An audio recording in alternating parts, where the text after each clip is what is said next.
بسم اللہ الرحمن الرحیم۔ ناظرین، میں شیخ وقاص اکرم شو کے ساتھ آج حاضر ہوں۔ قتل حسین اصل میں مرگ یزید ہے، اسلام زندہ ہوتا ہے ہر کربلا کے بعد۔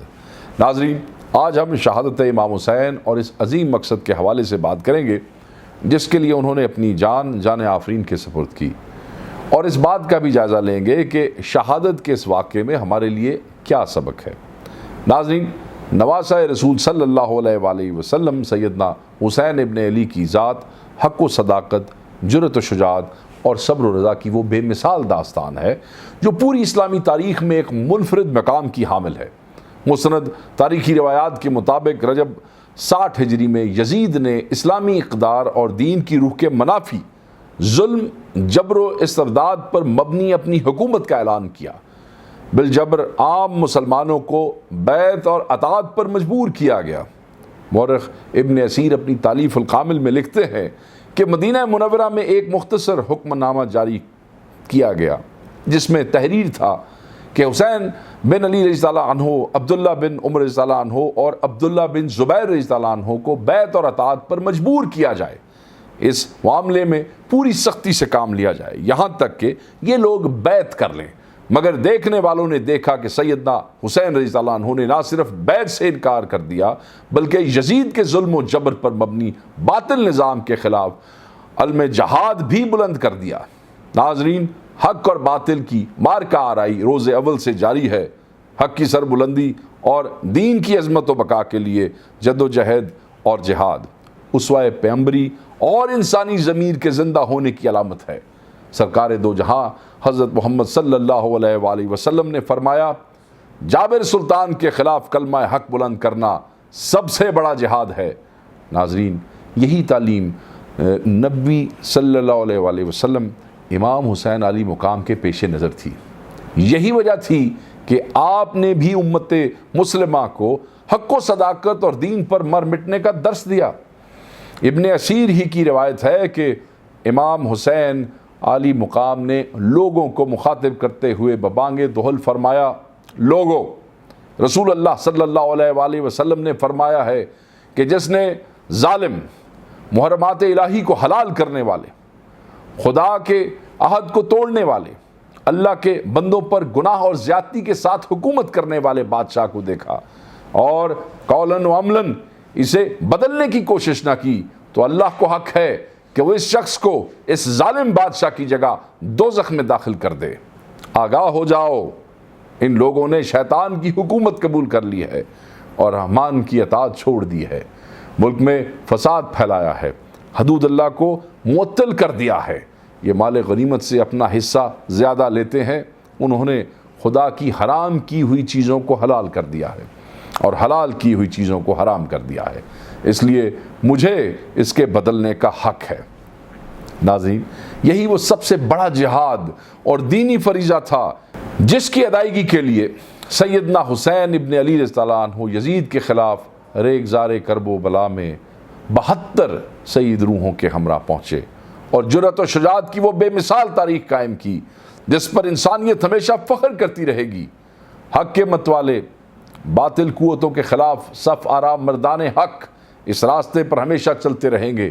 یہ ایک تاریخی اور ابدی حقیقت ہے کہ شہدائے کربلا نے اپنی قیمتی جانوں کا نذرانہ پیش کر کے جرأت اظہار اور باطل کے خلاف احتجاج اور جہاد کا ایک سلیقہ اور ولولہ عطا کیا۔ ناظرین، امام علی مقام نے پاک پروردگار کے حضور اپنی آخری مناجات میں فرمایا، اے معبود برحق، اے صاحب مغفرت اور بلند مرتبت، اے شدید غضب والے، تیری قدرت ہر قدرت سے بڑھ کر ہے، تو اپنی مخلوق سے بے نیاز ہے، تیری کبریائی ہر شے پر چھائی ہوئی ہے، تو اس پر قادر ہے کہ جو چاہے انجام دے، تیری رحمت اپنے بندوں سے نزدیک تر ہے، تیرا وعدہ سچا ہے، تیری بخشش ہر سو پھیلی ہوئی ہے، اپنی مخلوقات پر تیری مکمل گرفت ہے، جو کوئی توبہ کرے تو اس کی توبہ قبول کرنے والا ہے، تو جو ارادہ کرے اسے انجام دینے پر قدرت رکھتا ہے اور جو چاہے حاصل کر سکتا ہے، تیرا شکر ادا کیا جائے تو شکر گزاری قبول کرتا ہے، اور جب تیرا ذکر ہو ذکر کرنے والوں کو تو یاد رکھتا ہے۔ میں تجھے ایسی حالت میں پکار رہا ہوں کہ کہ تیری مدد کی مجھے ضرورت ہے، اور ایسی حالت میں تیری جانب میری توجہ ہے کہ سخت آزمائش اور ابتلا میں ہوں۔ اس حزن و علم میں تجھے پکار رہا ہوں اور تیرے سامنے اپنے درد و غم کے لیے گریہ گزاری کرتا ہوں، اور کمزوری کے عالم میں تجھی سے مدد طلب کرتا ہوں۔ تجھی پر میرا انحصار ہے اور تو ہی ہے میرے لیے کافی ہے۔ پس اے پروردگار ہمارے لیے مدد اور راہ نجات عطا کر، اے سب پر رحم کرنے والوں سے بڑھ کر رحم کرنے والے۔ امام حسین نے اپنی یہ دعا ان جملوں پر ختم کی: اے اللہ، ہم تیری قضاء و قدر کے سامنے صابر و شاکر ہے، تیرے سوا کوئی معبود نہیں۔ اے فریاد کرنے والوں سے فریاد رس تیرے سوا کوئی پالنہار نہیں، اور نہ ہی کوئی معبود ہے۔ میں تیرے حکم پر صبر کرنے والا ہوں۔ اے اس کی مدد کرنے والے جس کا کوئی مددگار نہ ہو، اے ہمیشہ زندہ رہنے والے جس کا کوئی اختتام نہیں، اے مردوں کو زندہ کرنے والے اور ہر ایک کے اعمال کے مطابق اس کا حساب کرنے والے۔ تو ہی میرے اور ان لوگوں کے درمیان فیصلہ فرما، اور تو ہی فیصلہ کرنے والوں میں سب سے بہتر فیصلہ کرنے والا ہے۔ پھر حضرت امام حسین نے اپنی پیشانی خاک کربلا پر رکھ کر فرمایا: بسم اللہ و باللہ و فی سبیل اللہ والا ملتی رسول اللہ، اور حالت سجدہ میں اپنی جان آفرین کے سپرد کر دی۔ آپ نے ایسا سجدہ کیا کہ جس پر تا اب سجدوں کو ناز رہے گا۔ آپ شہادت عظمیٰ کے ایسے بلند مراتب پر فائز ہوئے جو شہادتوں کے لیے سرمایہ افتخار ہے۔ یہ درس کربلا کا ہے کہ خوف بس خدا کا ہے۔ ناظرین، یہ حقیقت ہے کہ تاریخ انسانی کی دو قربانیاں پوری تاریخ میں منفرد مقام اور نہایت عظمت و اہمیت کی حامل ہیں۔ ایک امام الانبیاء حضرت محمد صلی اللہ علیہ وآلہ وسلم کے جد اعلیٰ حضرت ابراہیم علیہ السلام و اسماعیل علیہ السلام کی قربانی، اور دوسری نواسۂ رسول صلی اللہ علیہ وآلہ وسلم حضرت امام حسین رضی اللہ عنہ کی قربانی۔ دونوں قربانیوں کا پس منظر غیبی اشارہ اور ایک خواب تھا۔ دونوں نے سر تسلیم جھکا دیا اور یوں خواب کی تعبیر میں ایک عظیم قربانی وجود میں آئی۔ ناظرین، ابن جریر کی روایت کے مطابق جب سیدنا حسین ابن علی رضی اللہ عنہ اپنے جانثاروں کے ساتھ کربلا کی جانب روانہ ہوئے اور روکنے والوں نے آپ کو روکنا چاہا تو آپ نے تمام باتوں کے جواب میں ایک بات فرمائی: میں نے اپنے نانا رسول اکرم صلی اللہ علیہ وآلہ وسلم کو خواب میں دیکھا ہے۔ آپ صلی اللہ علیہ وآلہ وسلم نے تاکید کے ساتھ مجھے ایک دینی فریضہ انجام دینے کا حکم دیا ہے۔ اب بہرحال میں یہ فریضہ انجام دوں گا، خواہ مجھے نقصان ہو یا فائدہ۔ پوچھنے والوں نے پوچھا کہ وہ خواب کیا ہے؟ امام علی حضرت امام حسین نے فرمایا: ابھی تک کسی کو نہیں بتایا، نہ بتاؤں گا یہاں تک کہ اپنے پروردگار سے جا ملوں۔ حضرت ابراہیم علیہ السلام کے خواب کی تعبیر 10 ذی الحجہ کو پوری ہوئی اور سیدنا امام حسین رضی اللہ عنہ کا خواب 10 محرم 61 ہجری کو تعبیر آشنا ہوا۔ دونوں خوابوں کی تعبیر قربانی تھی۔ 10 ذی الحجہ کو منا میں یہ خواب اپنے ظاہر میں رونما ہوا اور 10 محرم کو سرزمین کربلا پر اپنی باطنی حقیقت کے ساتھ جلوہ گر ہوا۔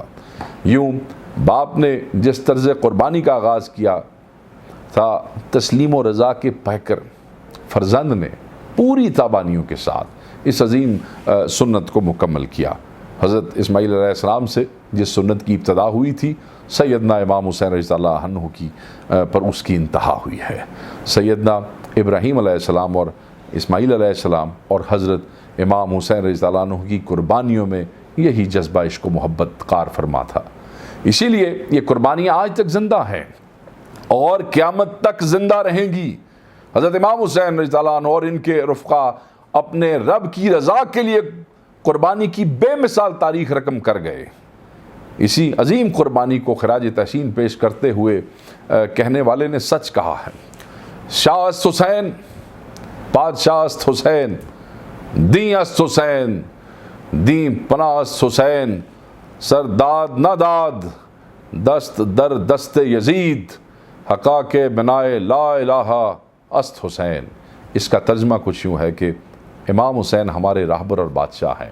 امام حسین دین ہے اور دین کو تحفظ دینے والے ہیں۔ آپ نے اس دین کی خاطر سر تو کٹوا دیا مگر یزید کی بیعت نہیں کی۔ حق یہ ہے کہ آپ نے لا الہ کی آپ بنیاد ہیں۔ نواز شاہ رسول صلی اللہ علیہ وآلہ وسلم کی اس عظیم قربانی کو شاعر مشرق علامہ اقبال نے ان الفاظ میں یاد کیا ہے۔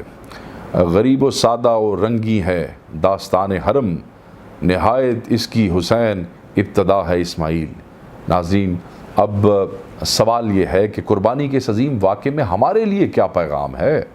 بات یہ ہے کہ ہر سال محرم میں کروڑوں اہل تشیع اور اہل سنت حضرت امام حسین کی شہادت پر اپنے رنج و غم کا اظہار کرتے ہیں، لیکن افسوس یہ ہے کہ ان غم گساروں میں سے بہت ہی کم لوگ ایک مقصد کی طرف توجہ کرتے ہیں جس کے لیے حضرت امام حسین نے نہ صرف اپنی جان عزیز قربان کی بلکہ کنبے کے بچوں تک کو کٹوا دیا۔ کسی شخص کی مظلومانہ شہادت پر اس کے اہل خاندان کا اور اس خاندان سے محبت و عقیدت یا ہمدردی رکھنے والوں کا اظہار غم کرنا تو ایک فطری بات ہے، لیکن سوال یہ ہے کہ حضرت امام حسین کی وہ کیا خصوصیت ہے جس کی وجہ سے 1300 برس گزر جانے پر بھی ہر سال ان کا غم تازہ ہے؟ اگر یہ شہادت کسی مقصد عظیم کے لیے نہ تھی تو محض ذاتی محبت و تعلق کی بنا پر صدیوں اس کا غم جاری رہنے کی کوئی اس کے معنی نہیں ہے، اور خود امام اب کی اپنی نگاہ میں اس محض ذاتی و شخصی محبت کی کیا قدر و قیمت ہو سکتی ہے؟ انہیں اگر اپنی ذات اس مقصد سے زیادہ عزیز ہوتی تو وہ اسے قربان ہی کیوں کرتے؟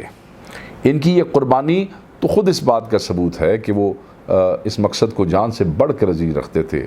لہٰذا اگر ہم اس مقصد کے لیے کچھ نہ کریں بلکہ اس کے خلاف کام کرتے رہیں تو محض ان کی شہادت کا غم منا کر اور ان کے قاتلوں پر لعن طعن کر کے قیامت کے روز نہ تو ہم امام ہی سے کسی داد کی امید رکھ سکتے ہیں اور نہ یہ توقع رکھ سکتے ہیں کہ ان کا خدا اس کی کوئی قدر کرے گا۔ ناظرین، دیکھنا چاہیے کہ وہ مقصد کیا تھا۔ کیا امام کسی تخت و تاج کے دعوے دار تھے جس کے لیے انہوں نے سر دھڑ کی بازی لگائی تھی؟ یقیناً ایسا نہیں تھا۔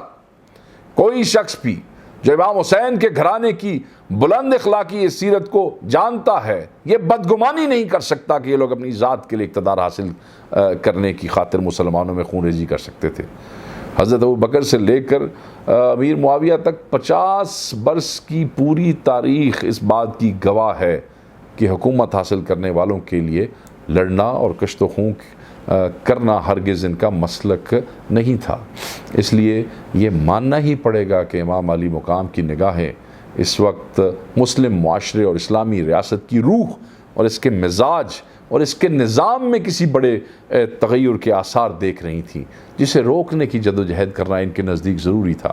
حتیٰ کہ اس راہ میں لڑنے کی نوبت بھی آ جائے تو وہ نہ صرف اسے جائز بلکہ فرض سمجھتے تھے۔